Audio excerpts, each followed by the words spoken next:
నమస్తే, నేను మాధవి సిద్ధం. Welcome to health care.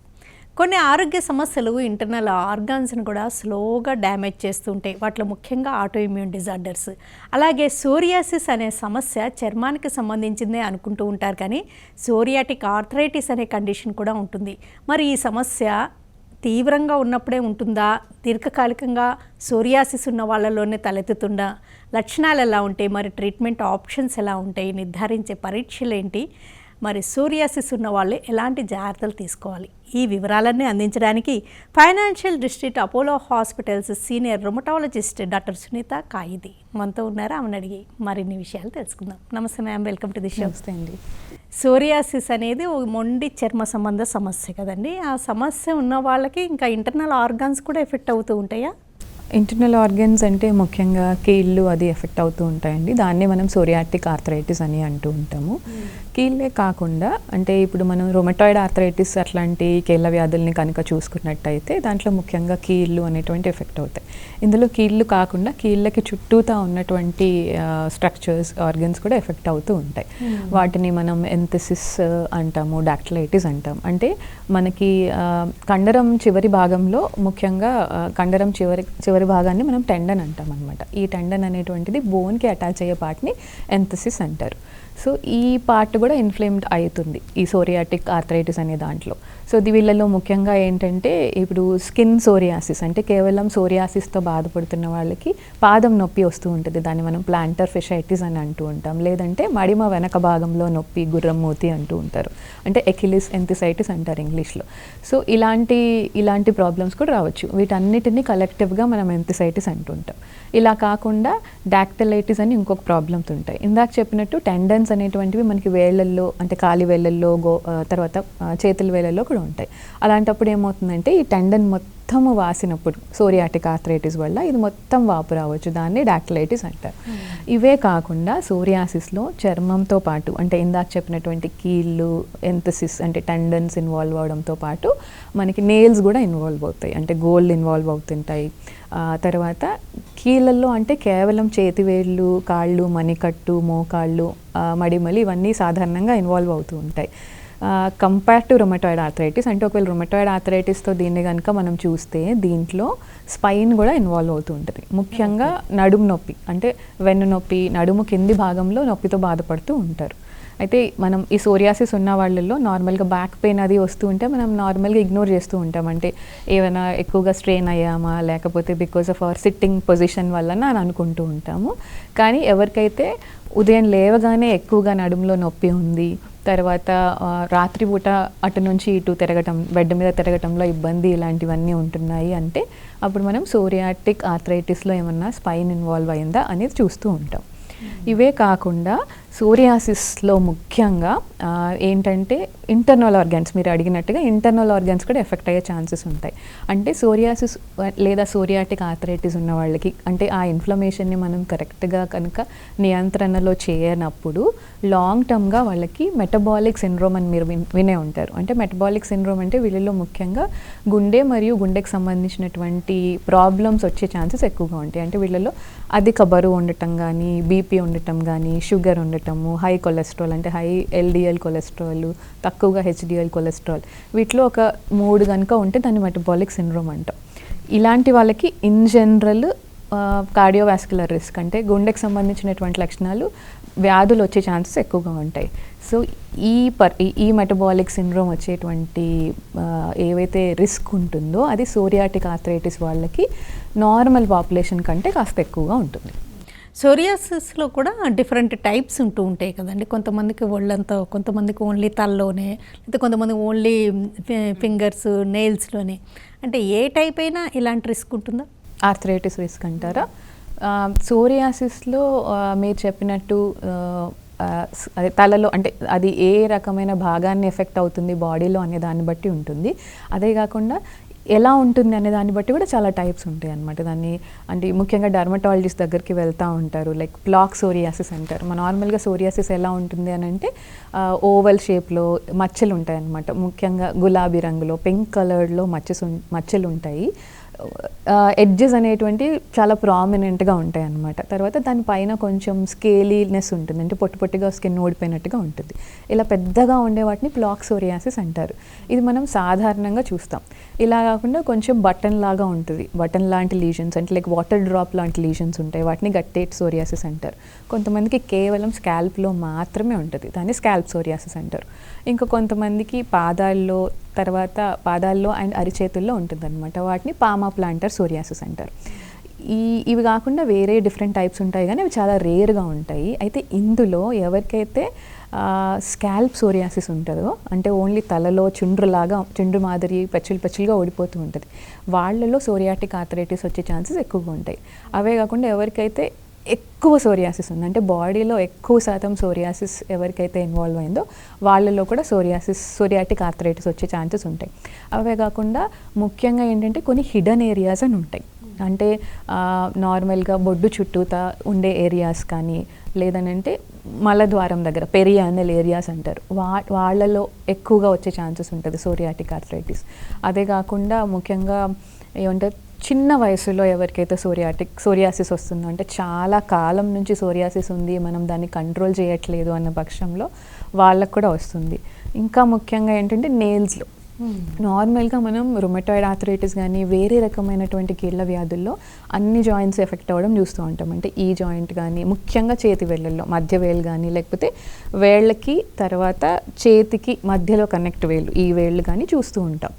కానీ సోరియాసిస్లో చివరి వేళ్ళు ఉంటుందంటే, అంటే వేళ్ళకి చివరిగా ఉండే ఈ జాయింట్స్ ఎక్కువగా ఎఫెక్ట్ అవుతూ ఉంటాయి. ఇది ముఖ్యంగా ఎవరికి చూస్తామంటే ఎవరికైతే గోళ్ళల్లో సోరియాసిస్ ఉందో, అలాంటి వాళ్ళు, ఎవరికైతే ముఖ్యంగా గోళ్ళల్లో సోరియాసిస్ ఉండి ఈ జాయింట్స్లో ఎక్కువగా అయితే వాళ్ళకి నొప్పి వస్తుందో వాళ్ళు వెంటనే కనుక రొమటాలజిస్ట్ని సంప్రదిస్తే అది నిజంగా సోరియాటిక్ ఆర్థరైటిస్ వల్లనా కాదా అని చూడొచ్చు. అంటే డాక్టర్ సునీత గారు, ఎవరికైనా సోరియాసిస్ సమస్య ఉందనుకోండి, డెర్మటాలజిస్ట్తో పాటు అలాంగ్ విత్ దట్ ఒక రుమటాలజిస్ట్ని కూడా కాంటాక్ట్ అవ్వడం ఇంపార్టెంట్ అంటారు? అంటే అన్ని పక్షాల్లో కాదు, ముఖ్యంగా ఎప్పుడైతే వాళ్ళకి కీళ్ళల్లో నొప్పులు వచ్చినట్టు వాళ్ళకి అంటే కీళ్ళల్లో నొప్పులు వస్తున్నాయి, లేకపోతే మడిమల దగ్గర నొప్పులు వస్తున్నాయి, వేళ్ళలా వాపుగా వస్తున్నాయి, ఇలాంటి సందర్భాల్లో రుమటాలజిస్ట్ని సంప్రదిస్తే చాలా ఇంపార్టెంట్ అనమాట. ఎందుకంటే మనం ఎంత తొందరగా ఆర్థరైటిస్ని గుర్తిస్తే, ఎంత తొందరగా దానికి సరి అయినటువంటి ట్రీట్మెంట్ని కనుక ఇస్తే మనం జాయింట్ని డ్యామేజ్ నుంచి కాపాడొచ్చు, ఇంకా వేరే కాంప్లికేషన్స్ నుంచి కూడా కాపాడొచ్చు. తర్వాత కొన్ని రకాల మందులు ఉంటాయండి సోరియాసిస్లో, అయితే వాటిని ఇప్పుడు ఎక్కువగా వాడుతూ ఉన్నాం వాటిని, బయోలాజిక్స్ అని. సో మనం ఏ మందు చూస్ చేసుకోవాలి అనేది కూడా సోరియాసిస్లో మనం ఏ డొమైన్స్ ఇన్వాల్వ్ అయ్యాయనే దాన్ని బట్టి చూస్ చేసుకుంటాం అనమాట. అంటే ఒకవేళ స్కిన్ ఇన్వాల్వ్ అయిందనుకోండి, మనం ఒక పర్టికులర్ మెడిసిన్ చూస్ చేసుకుంటాం. స్కిన్ జాయింట్ ఇన్వాల్వ్ అయింది, ఇందాక చెప్పినట్టు ఎంథిసైటిస్ అని చెప్పాను, అది ఇన్వాల్వ్ అయింది అంటే ఒక రకమైన మందుని చూస్ చేసుకుంటాం. అంటే ఇప్పుడు డర్మటాలజిస్ట్ గారు యూజువల్గా ఏమైనా డౌట్ వస్తే వాళ్ళు రుమటాలజిస్ట్కి రెఫర్ చేస్తూ ఉంటారు, జాయింట్ ఇన్వాల్వ్మెంట్ కూడా ఉందా, సో మనం ఏ మందు వాడితే బెటర్గా ఉంటుంది అనేది డిసైడ్ చేసుకోవడానికి కూడా యూజువల్గా మాకు అలా రెఫరల్స్ వస్తూ ఉంటాయి. చాలా వరకు ఈ ఆటో ఇమ్యూన్ డిజార్డర్స్కిను జాయింట్ ప్రాబ్లమ్స్కి ఎందుకు సంబంధం ఉంటుందంటారు? ఆటో ఇమ్యూన్ డిజార్డర్స్కి జాయింట్ అంటే most of the joint pains అనేటువంటివి ఆటో ఇమ్యూన్ డిసీజెస్లో కామన్గా కనిపించేటువంటి లక్షణం అనమాట. సో ఆటో ఇమ్యూన్ డిసీజెస్ అంటే బేసికల్గా మనకి కొన్ని యాంటీబాడీస్ అనేటువంటివి ఉంటాయి శరీరంలో. నార్మల్గా మనకి ఇమ్యూన్ సిస్టమ్ అంటే రక్షణ వ్యవస్థ అనేటువంటిది మన బాడీలో ఏదన్నా బయట నుంచి వచ్చేటువంటి క్రిములను కానీ, బయట నుంచి వచ్చేటువంటి హానికరమైనటువంటి పదార్థాలని గుర్తించి వాటి నుండి మనల్ని ప్రొటెక్ట్ చేస్తుంది ఇమ్యూన్ సిస్టమ్, రోగనిరోధక శక్తి. ఆటో ఇమ్యూన్ డిసీజ్ అంటే ఆటో అంటే సెల్ఫ్ అండి, అంటే మనలో ఉన్నటువంటి హెల్దీ కణాలనే అవి ఫారెన్గా గుర్తిస్తాయి, అంటే అవి బయటవి అని చెప్పేసి గుర్తించేసి వాటిని అటాక్ చేస్తాయి అన్నమాట. సో ఆటో ఇమ్యూన్ డిసీజెస్లో అనేటువంటివి చాలా రకాలు, అవి ఒక్క ఆర్గన్స్ని ఎఫెక్ట్ చేయవచ్చు. లైక్ ఇప్పుడు థైరాయిడ్ అనేది ఒక ఆటో ఇమ్యూన్ డిసీజ్, డయాబెటీస్ అనేది ఒక ఆటో ఇమ్యూన్ డిసీజ్, విటిలిగో అనేది ఒక ఆటో ఇమ్యూన్ డిసీజ్. ఇప్పుడు విటిలిగోని చూస్తే ఓన్లీ స్కిన్ ఎఫెక్ట్ అవుతుంది, డయాబెటీస్లో ప్యాంక్రియాస్ ఎఫెక్ట్ అవుతుంది, థైరాయిడ్లో థైరాయిడ్ గ్రంథి ఎఫెక్ట్ వస్తుంది. ఇప్పుడు రుమటాలజీకి సంబంధించినటువంటి డిసీజెస్లో వాటిని సిస్టమిక్ డిసీజ్ అంటారు, అంటే శరీరంలో ఏ భాగాన్నైనా ఎఫెక్ట్ చేయొచ్చు. సో ఈ ఇమ్యూన్ సెల్ ఏదైతే ఆల్టరేషన్ జరిగిందో, ఈ రోగనిరోధక వ్యవస్థ ఏదైతే తప్పుగా గుర్తించిందో శరీరంలోని కణాలని, డిఫరెంట్ ఆర్గాన్ సిస్టమ్స్ ఎఫెక్ట్ అవుతాయి అన్నమాట ఆటో ఇమ్యూన్ డిసీజెస్లో. సో అవి ఈ సోరియాటిక్ ఆర్థరైటిస్ ఒక type of autoimmune disease, rheumatoid arthritis ఒక type of autoimmune disease, SLE, scleroderma, Sjogren's, myositis ఇలా ఉంటాయి అన్నమాట. వీటన్నిటిలో జాయింట్ పెయిన్స్ అనేటువంటిది అంటే కేళ్ళ నొప్పులు అనేటువంటివి సాధారణంగా కనిపించే ఒక లక్షణం. అందుకని అంటే జాయింట్ పెయిన్స్ అన్నీ ఆటో ఇమ్యూన్ డిసీజెస్ అనడానికి నేను ఇంకోలాగా ఏం చెప్తున్నానంటే ఆటో ఇమ్యూన్ డిసీజెస్లో జాయింట్ పెయిన్స్ ఒక లక్షణం. అందుకని జాయింట్ పెయిన్స్ ఉన్న వాళ్ళు రుమటాలజిస్ట్ని గుర్తిస్తే, అంటే ఈ జాయింట్ పెయిన్స్ అనేవి నిజంగా రుమటాయిడ్ ఆర్థరైటిస్ వల్ల వచ్చిందా, సోరియాటిక్ ఆర్థరైటిస్ వల్ల వచ్చిందా, ఇంకా వేరే రకమైన ఆర్థరైటిస్ వల్ల వచ్చిందా, లేకపోతే ఇది లూపస్ లక్షణమా, మయోసైటిస్ లక్షణమా అని ఏదో గుర్తించేసి దానికి తగ్గట్టుగా ట్రీట్మెంట్ చేస్తామన్నమాట. యూజువల్గా ఒకవేళ సోరియాటిక్ ఆర్థరైటిస్ ఉంటే లాంగ్ స్టాండింగ్గా సోరియాసిస్ ఉన్న వాళ్ళలో చూస్తారా, లేకపోతే టైప్ ఆఫ్ సోరియాసిస్ని బట్టి వాళ్ళకి ఈ సిమ్టమ్ కనిపించడం చూస్తుంటారా? అంటే రెండూ నుండి యాక్చువల్లీ లాంగ్ స్టాండింగ్ సోరియాసిస్లో ముఖ్యంగా ఎవరికైతే సోరియాసిస్ అనేది కంట్రోల్ చేయలేదు వాళ్ళలో సోరియాటిక్ ఆర్థరైటిస్ ఎక్కువగా వచ్చే ఛాన్సెస్ ఉంటాయి. తర్వాత టైప్ అని ఇందాక చెప్పినట్టు కొన్ని రకాల ఏరియాస్, ఎస్పెషల్లీ ఏనల్ ఏరియా చుట్టూ ఉన్న వాళ్ళకి కానీ, బొడ్డు చుట్టూతా ఉన్న వాళ్ళకి కానీ, స్కాల్ప్ సోరియాసిస్ ఉన్న వాళ్ళకి కానీ యూజువల్గా వచ్చి, అండ్ గోళ్ళల్లో సోరియాసిస్ అంటే ముఖ్యంగా వాళ్ళకి ఎలా ఉంటుందంటే గోళ్ళల్లో పిట్స్ ఉంటాయి, అంటే గోళ్ళల్లో రంధ్రాల్లాగా ఉంటాయి అన్నమాట. కొంతమందికి గోల్ అనేది బాగా థిక్ అయిపోతుంది అండ్ ఫ్రెజైల్గా ఉంటుంది, అంటే ఊడిపోతూ ఉంటుంది పైనని. దాన్ని మెడికల్ టర్మ్స్లో ఒనైకోలైసిస్ అంటారు. ఇలాంటి వాళ్ళకి ఎక్కువగా ఆర్థరైటిస్ వచ్చే ఛాన్సెస్ ఉంటాయి. ఈ సమస్య కానీ సోరియాటిక్ ఆర్థరైటిస్ లక్షణం రావడం కానీ కొంతవరకు వంశపారంపర్యంగా కూడా ఉంటాయా? వంశపారంపర్యంగా అనే వర్డ్ వాడలేము. అంటే చాలా వరకు అంటే ఇది కేవలం సోరియాసిస్ ఆర్ సోరియాటిక్ ఆర్థరైటిస్ గురించే కాదు, in general auto immune diseases వంశపారంపర్యంగా ఉంటాయా లేదా అనే క్వశ్చన్ అడుగుతూ ఉంటారు చాలామంది. అంటే మా దగ్గరకు వచ్చే వాళ్ళందరూ మాకు వచ్చింది, మా పేరెంట్స్ ఎవరికి లేదండి మాకే వచ్చింది అనే ఒక క్వశ్చన్ వస్తుంది. లేదు అని అంటే మాకు వచ్చింది, మా పిల్లలకి వచ్చే ఛాన్సెస్ ఉన్నాయా అని అంటాం. Most of the auto immune diseases ఏంటంటే అవి జన్యుపరమైనటువంటి కారణాలు ఉంటాయని చెప్తాం మేము. అంటే జెనెటిక్ రిస్క్ ఉంటుంది. జెనెటిక్ రిస్క్ వేరు, హెరిటబిలిటీ వేరు. హెరిటబిలిటీ అంటే వంశపారంపర్యత అన్నమాట. జెనెటిక్ రిస్క్ అని అంటే కొన్ని రకాల జీన్స్ ఉంటాయి కదా, అవి ఇప్పుడు పేరెంట్స్ నుంచి పిల్లలకే వస్తాయి. సో కొన్ని రకాల జీన్స్ సోరియాటిక్ ఆర్థరైటిసే కాదు, ఏ రకమైన ఆటో ఇమ్యూన్ డిసీజెస్లో కూడా ఫస్ట్ జెనెటిక్ రిస్క్ ఉంటుంది. దాని తర్వాత ఏమవుతుందంటే ఎన్వైరన్మెంటల్ ఫ్యాక్టర్స్ అంటాం. అంటే మన వాతావరణంలో మార్పులు కానీ, ఇన్ఫెక్షన్స్ కానీ, కొన్ని రకాల మందులు వాడటం వల్ల కానీ, లేదంటే కొన్ని రకాల హార్మోన్స్ వల్ల, ముఖ్యంగా స్త్రీలలో, అండ్ ఇప్పుడు బేసిక్గా లైఫ్ స్టైల్ మన జీవన శైలి కానివ్వండి, తర్వాత స్ట్రెస్, విపరీతమైన ఒత్తిడి వల్ల, అంటే జన్యువులు ఇన్హెరిట్ చేసినంత మాత్రాన కాదు, దీన్ని ఫస్ట్ హిట్ అంటాం. మన లోపల జన్యువులు ఉండటం, జీన్స్ ఉండటం. దాని తర్వాత సెకండ్ హిట్ ఈ ఎన్వైరన్మెంటల్ ఫ్యాక్టర్స్ వల్ల మీకు యాంటీబాడీస్ ప్రొడ్యూస్ అయ్యి డిసీజ్ వస్తుందన్నమాట. కేవలం జీన్స్ ఇన్హెరిట్ చేసినంత మాత్రాన డిసీజ్ రాదు. అంటే ఈవెన్ సోరియాటిక్ ఆర్థరైటిస్ ఉన్న వాళ్ళల్లో కొంతమందిలోనే 10 to 20% వాళ్ళకి మాత్రమే పిల్లలకి వచ్చే ఛాన్సెస్ ఉంటుంది. అది మళ్ళీ ఇంకో రకంగా చూడాలి. ఓవరాల్గా సోరియాసిస్ వచ్చే రిస్క్ అరౌండ్ 2 to 3% ఉందనుకోండి పాపులేషన్లో. సోరియాటిక్ ఆర్థరైటిస్ వచ్చే రిస్క్ 0.5 to 2.5% అట్లా ఉంటుంది. ఈ 0.5 to 2.5%లో 10 to 20% వీళ్ళకి ఎక్కువ. అంటే ఇప్పుడు మనం రిస్క్ ఎక్కువ అంటే ఖచ్చితంగా వస్తుంది అని చెప్పేసి కంగారు పడుతూ ఉంటారు, కానీ ఓవరాల్గా చూస్తే అంత రిస్క్ కాదు. మిగతా పాపులేషన్తో పోలిస్తే మీకు కొంచెం, అంటే మీ పిల్లలకి కొంచెం ఎక్కువ ఉండొచ్చు, కానీ ఖచ్చితంగా వస్తుందని మాత్రం కాదు.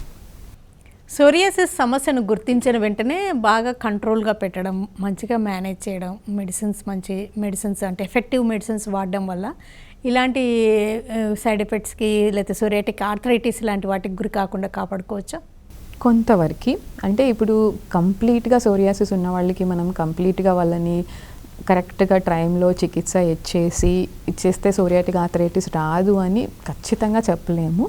బట్ ఒకవేళ వచ్చినా కానీ దాని తీవ్రత తక్కువగా ఉండొచ్చు. కొంతమందిలో వచ్చే ఛాన్సెస్ తక్కువగా, అంటే పూర్తిగా నయం చేయవచ్చు అని చెప్తాం, కానీ ఖచ్చితంగా రాదు అని చెప్పడానికి అయితే లేదు. అంటే అట్లాంటి సైంటిఫిక్ ఎవిడెన్స్ అయితే మనకి లేదు. బట్ డెఫినెట్గా దీన్ని కంట్రోల్ చేస్తే ఆర్థరైటిస్ కూడా సివియారిటీ తీవ్రత తక్కువగా ఉండొచ్చు, తక్కువ జాయింట్స్ ఎఫెక్ట్ అవ్వచ్చు, లేకపోతే అంత ఎక్కువగా మెడిసిన్స్ వాడాల్సినటువంటి అవసరం రాకపోవచ్చు. ఆ విధంగా కీళ్ళ అరుగుదల కానీ కీళ్ళ వాతం లేదా రుమటాయిడ్ ఆర్థరైటిస్ కానీ ఉన్నప్పుడు చాలా వరకు వాళ్ళు డైట్ కానీ వెదర్ చేంజెస్తో కానీ బాగా అట్రిబ్యూట్ చేసుకుంటారు. అలాగే సోరియాటిక్ ఆర్థరైటిస్కి కూడా ఏమన్నా ఉంటుందా లింక్?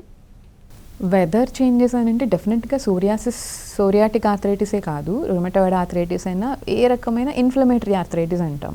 వాళ్ళకి కొంచెం చల్లగా ఉన్నప్పుడు డెఫినెట్గా పెయిన్స్ ఎక్కువగా అవుతూ ఉంటాయండి. అంటే చలికాలంలో కానివ్వండి, ఇలాగ మాన్సూన్ ఇలా ఉన్నప్పుడు వేళ్ళు బిగుసుకుపోవటం కానీ, ఉదయం పూట బాగా పట్టేసినట్టు అవటం, అది జనరల్గా చూస్తూ ఉంటాం. డైట్ విషయానికి వస్తే సోరియాటిక్ ఆర్థరైటిస్కి ఈ పర్టికులర్ డైట్ అంటే అన్నట్టుగా ఏం లేదు. ఇప్పుడు ఇందాక చెప్పినట్టు వీళ్ళలో సోరియాటిక్ ఆర్థరైటిస్ కానీ సోరియాసిస్ ఉన్న వాళ్ళలో మెటబాలిక్ సిండ్రోమ్ ఉండే ఛాన్సెస్ ఎక్కువగా ఉంటాయి. అంటే వీళ్ళు ఒబెసిటీ ఉండే ఛాన్సెస్ కానీ, కొలెస్ట్రాల్ ఉండే ఛాన్సెస్ కానివ్వండి, డయాబెటీస్ ఉండే ఛాన్సెస్, హైపర్ టెన్షన్, బీపీ ఉండే ఛాన్సెస్ ఎక్కువగా ఉంటాయి. కాబట్టి ఇన్ జనరల్ హెల్తీగా ఉంటే బెటర్.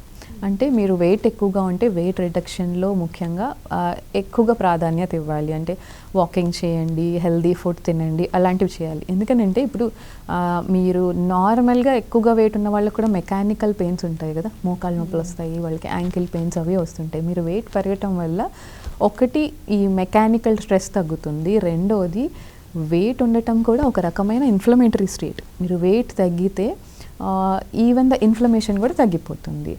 అదొకటి చేయాలి. దాని తర్వాత సెకండ్ థింగ్ ఏంటి, డైట్స్, స్పెసిఫిక్ డైట్స్ ఏమి ఉండవండి. నార్మల్గా ఏ ఆటో ఇమ్యూన్ డిసీజెస్ అయినా అంటే మనం రీసెర్చ్ కనుక చూస్తే మెడిటేరియన్ డైట్ అని చెప్తారనమాట. మెడిటేరియన్ డైట్ అంటే గ్రాస్గా ఏంటంటే మంచి కూరగాయలు తినడం, పండ్లు తినడం, తర్వాత ఈ చిరుధాన్యాలు అలాంటివి ఇంక్లూడ్ చేసుకోవడం, గుడ్లు కానివ్వండి, ఫిష్ కానివ్వండి, ఒమేగా 3 ఎక్కువగా ఉన్నటువంటి వాటిని ఎక్కువగా యూస్ చేయడం, అండ్ ఎక్కువగా ప్రాసెస్డ్ ఫుడ్ అంటే జంక్ ఫుడ్ కానీ బయట చిప్స్, స్నాక్స్ ఇట్లాంటివి ఉంటాయి కదా, అలాంటివి తగ్గించడం. అంతేగాని నార్మల్గా మమ్మల్ని అడుగుతూ ఉంటారు, అంటే వంకాయ తినొచ్చా, పులుపు తినొచ్చా, పెరుగు తినొచ్చా, ఇలాంటివన్నీ అడుగుతూ ఉంటారు. బట్ ఇలాంటివి మానేయటం అంటే ఇప్పుడు పులుపు తినటం వల్ల కానీ, బ్రింజల్ తినటం వల్ల కానీ, పొటాటో, ఆలుగడ్డ తింటారా అంటే వీటికి ఏం సైంటిఫిక్ ఎవిడెన్స్ లేదు. ఎవరిలైనా psoriatic arthritis and rheumatoid arthritis కూడా ఉండడం ఇలా కూడా గమనిస్తూ ఉంటారా? ఉండొచ్చండి, చూస్తూ ఉంటాము. రుమటాయిడ్ ఆర్థరైటిస్ అంటే ఇప్పుడు నార్మల్గా ఏంటంటే రుమటాయిడ్ ఆర్థరైటిస్ అంటే సాధారణంగా అంటే అందరిలో ఉండేటువంటిది అంటే రుమటాయిడ్ ఫ్యాక్టర్ పాజిటివ్ ఉంటే మ్యాక్సిమం ఇంకా రుమటాయిడ్ ఆర్థరైటిసే అని అంటూ ఉంటాం. అయితే సోరియాటిక్ ఆర్థరైటిస్ ఉన్న వాళ్ళల్లో, ఇంకా కొన్ని ఆటో ఇమ్యూన్ డిసీజెస్ ఉన్న వాళ్ళల్లో కూడా రుమటాయిడ్ ఫ్యాక్టర్ అనే టెస్ట్ ఒకటి పాజిటివ్గా వస్తుంది అనమాట. కొంచెం తక్కువ శాతం, అంటే ఒక లెస్ దాన్ 10% వాళ్ళలో ఏంటంటే అది దేన్ని మనకి సూచిస్తుంది అంటే వాళ్ళకి కొంచెం ఆర్థరైటిస్ సివియారిటీ ఎక్కువగా ఉండే లక్షణాలు ఉంటాయి. రెండు ఉండటం కొంతవరకు రేరే, బట్ అలాంటి రుమటాయిడ్ ఫ్యాక్టర్ పాజిటివ్ ఉన్నప్పుడు అప్పుడు డాక్టర్గా మేము ఏం చేస్తామంటే ఇంకొంచెం వాళ్ళకి అగ్రెసివ్గా ట్రీట్ చేస్తాం. ఎందుకంటే వీళ్ళకి మేబీ కొంచెం జాయింట్ డ్యామేజ్ వచ్చే ఛాన్సెస్ ఎక్కువగా ఉండొచ్చు అని మనకి ముందు రీసెర్చ్ ద్వారా అలా తెలిసింది. కాబట్టి వీళ్ళని కొంచెం అగ్రెసివ్గా ట్రీట్ చేస్తూ ఉంటాం అన్నమాట. సోరియాసిస్ ఉన్న వాళ్ళకి ఆర్థరైటిస్ అంటే కీళ్ళ అరుగుదల సమస్య ఉంటే ఎక్కువగా ఏ జాయింట్స్లో గమనిస్తూ ఉంటారు? మనకి బేసిక్గా ఏంటంటే దీంట్లో చాలా రకాలు ఉంటాయి సోరియాటిక్ ఆర్థరైటిస్లో. టు బిగిన్ విత్ అంటే చాలా మందిలో ఏంటంటే ఒక్క జాయింట్లో ఎఫెక్ట్ అవ్వచ్చు. అంటే కేవలం మోకాళ్ళలో కానివ్వండి, లేదంటే కేవలం మడిమల్లో, యాంకిల్స్లో కానీ స్వెల్లింగ్ రావటము, వాపు ఉండటం, నొప్పి ఉండటం, తర్వాత ఉదయం లేవగానే బాగా బిగుతుగా అయిపోయినట్టు అనిపిస్తూ ఉంటుంది. నార్మల్గా ఏంటంటే ఇప్పుడు మోకాళ్ళ నొప్పి లేకపోతే మడిమ నొప్పి అంటే మనం ఏదో దెబ్బ తగిలింది లేకపోతే స్ప్రెయిన్ అయింది అనుకుంటాం. కాకపోతే అది పర్సిస్టెంట్గా ఉంది, మనకి నడవటంలో ఇబ్బంది కానీ ఆ పర్టికులర్ జాయింట్ మూవ్మెంట్లో ఏమైనా ఇబ్బంది ఉందంటే, ఎస్పెషల్గా సోరియాసిస్ వాళ్ళు మనం రొమటాలజిస్ట్ని కనుక సంప్రదించినట్టయితే అప్పుడు మనకి తొందరగా ట్రీట్మెంట్ తీసుకుంటే మంచిగా క్యూర్ అవుతుందన్నమాట. అదే కాకుండా స్లోగా అంటే ఓవర్ ద టైం ఇప్పుడు ఈ ఒకవేళ రైట్ నీ ఎఫెక్ట్ అయిందనుకో, తర్వాత లెఫ్ట్ యాంకిల్, తర్వాత లెఫ్ట్ నీను అట్లా ఎఫెక్ట్ అవుతుంది. తర్వాత ఈ జాయింట్సే కాకుండా మణికట్టు ఎఫెక్ట్ అవ్వచ్చు, చేతుల వేళ్ళు కానీ కాళ్ళు వేళ్ళు ఎఫెక్ట్ అవ్వచ్చు, మోచేతులు, ఏ జాయింట్స్ అన్నీ ఎఫెక్ట్ అవ్వచ్చు. అయితే రుమటాయిడ్ ఆర్థరైటిస్తో పోలిస్తే దీంట్లో కొన్ని తేడాలు ఉంటాయన్నమాట సోరియాటిక్ ఆర్థరైటిస్ వాళ్ళు. నార్మల్గా రుమటాయిడ్ ఆర్థరైటిస్ని మనం సిమెట్రిక్ ఆర్థరైటిస్ అంటాం. అంటే ఈ జాయింట్ ఎఫెక్ట్ అవుతే ఈ చేతిలో కూడా ఈ జాయింట్ ఎఫెక్ట్ అవుతుంది టు బిగిన్ విత్, అంటే స్టార్టింగ్ ఫేజ్లో. తర్వాత ఈ రిస్ట్ ఎఫెక్ట్ అయ్యాక ఈ రిస్ట్ ఎఫెక్ట్ అవుతుంది. కానీ సోరియాటిక్ ఆర్థరైటిస్లో ఎసిమెట్రిక్గా అంటాం అనమాట. అంటే ఈ జాయింట్ ఎఫెక్ట్ అవ్వచ్చు, దాని తర్వాత ఇది ఎఫెక్ట్ అవ్వచ్చు, కొంచెం సిమెట్రిక్గా ఉండదన్నమాట. ఒక వేలు దీంట్లో, ఒక వేలు దీంట్లో, లేకపోతే ఒకసారి వేలికి ఎఫెక్ట్ అవుతే ఇంకొకసారి మోకాలికి ఎఫెక్ట్ అవ్వటం స్టార్టింగ్లో అలా ఉండొచ్చు. అని ఇందాక చెప్పినట్టు డాక్టిలైటిస్ కూడా ఉంటుంది. అంటే వేలు మొత్తం వాపు వస్తుంది, అది పెయిన్, చాలా నొప్పిగా ఉంటుంది మనకి. బెండ్ చేయటంలో కాలి వేళ్ళైనా చేతి వేళ్ళైనా వాటిని వంచడంలో చాలా ఇబ్బంది అవుతుంది. ఎందుకంటే ఇందులో టెండన్స్ ఎఫెక్ట్ అవుతాయి కాబట్టి. నొప్పి అండ్ వాపు కూడా కొంచెం ఎక్కువగా ఉంటాయి రుమటాయిడ్ ఆర్థరైటిస్తో పోలిస్తే. ఎప్పుడైనా వీళ్ళకి జాయింట్ రిప్లేస్మెంట్ కూడా అవసరం అవుతూ ఉంటుందా? అంటే యూజువల్గా ఎప్పుడైతే వాళ్ళకి సెకండరీ ఆస్టియో ఆర్థరైటిస్ అంటాం. అంటే ఇప్పుడు అరుగుదల వచ్చినప్పుడు, నార్మల్గా ఇప్పుడు మనం వయస్సు పైబడిన వాళ్ళల్లో చూస్తూ ఉంటాం కదా, మోకాళ్ళ అరుగుదల ఆస్టియో ఆర్థరైటిస్ అంటాము. సో అలా వీళ్ళలో కొంచెం తొందరగా వచ్చే ఛాన్సెస్ ఉంటాయి మోకాళ్ళలో, ముఖ్యంగా మోకాళ్ళలో కానివ్వండి. అరుగుదల ఉన్నప్పుడు అప్పుడు మనం అంటే ఎస్పెషల్లీ గ్రేడ్ 4 ఆస్టియో ఆర్థరైటిస్ అలా ఉంటాం. తర్వాత వాళ్ళకి నార్మల్గా నడవటంలో కానీ, లేకపోతే ఏమైనా డిఫార్మిటీ వచ్చింది నీకి, డైలీ యాక్టివిటీస్లో ఏమైనా ఇబ్బంది అనిపించినప్పుడు మనం అసెస్ చేసి వాళ్ళని రీప్లేస్మెంట్ కూడా వెళ్ళే ఛాన్సెస్ ఉంటాయి. ఈ సోరియాటిక్ ఆర్థరైటిస్ ఉన్న వాళ్ళకి అంటే ఏమన్నా టిప్స్ ఉంటాయా? వాళ్ళు ఫిజియోథెరపీ లాంటివి చేస్తూ ఉండాలా? ఎలా మేనేజ్ చేయాలంటే? మీకు సోరియాసిస్ ఉంది, తర్వాత సోరియాసిస్ ఉన్న వాళ్ళల్లో మీకు కేళ్ళల్లో నొప్పి కనపడుతుంది, వాపు కనపడుతుంది, లేకపోతే ఉదయం లేవగానే బాగా చేతులు వేళ్ళు కానివ్వండి ఏదైనా జాయింట్స్ బిగుసుకుపోయాయి, లేదంటే ముఖ్యంగా బ్యాక్ పెయిన్, లో బ్యాక్ పెయిన్ వస్తుంది అండ్ ఎర్లీ మార్నింగ్ మీకు బెండ్ అవ్వడానికి కానీ నడవడానికి ఇబ్బందిగా ఉంది అనుకోండి, అప్పుడు వెంటనే మీరు రుమటాలజిస్ట్ని సంప్రదించాలి. అప్పుడు ఏం చేస్తామంటే రుమటాలజిస్ట్ యూజువల్గా మేము అసెస్ చేస్తాం, మీకు స్కిన్ ఇన్వాల్వ్మెంట్ ఎంతగా ఉంది, ఏ జాయింట్స్ ఎఫెక్ట్ అయ్యాయి, ఓన్లీ పెరిఫెరల్ జాయింట్స్ ఎఫెక్ట్ అయ్యాయి, లేకపోతే స్పైన్ కూడా ఎఫెక్ట్ అయిందా, నెయిల్స్ ఎఫెక్ట్ అయినాయా. అదేవిధంగా మనం ఏం అసెస్ చేస్తామంటే వాళ్ళలో ఇందాక చెప్పినటువంటి కోమార్బిడిటీస్ అవి కూడా అసెస్ చేసి దాన్ని బట్టి మనం మెడిసిన్స్ ఏం పెట్టాలి అనేటువంటివి డిసైడ్ చేస్తాం అన్నమాట. ఓకేనండి డాక్టర్ సునీత కాయిదే గారు, సోరియాటిక్ ఆర్థరైటిస్ అంటే ఏంటి, ఎవరిలో ఈ సమస్య వచ్చే రిస్క్ ఎక్కువగా ఉంటుంది, ముందుగానే ఎలాంటి సిమ్టమ్స్ కనిపిస్తే నెగ్లెక్ట్ చేయకుండా ఒక రుమటాలజిస్ట్ని కన్సల్ట్ చేసి జాగ్రత్తలు తీసుకోవాల్సి ఉంటుంది, and diet life style changes తోటి ఎంతవరకు మేనేజ్ చేయొచ్చు, అండ్ సోరియాటిక్ ఆర్థరైటిస్ గురించి అందరికి ఉండాల్సిన అవగాహన వివరాలు అందించినందుకు థ్యాంక్స్ డాక్టర్.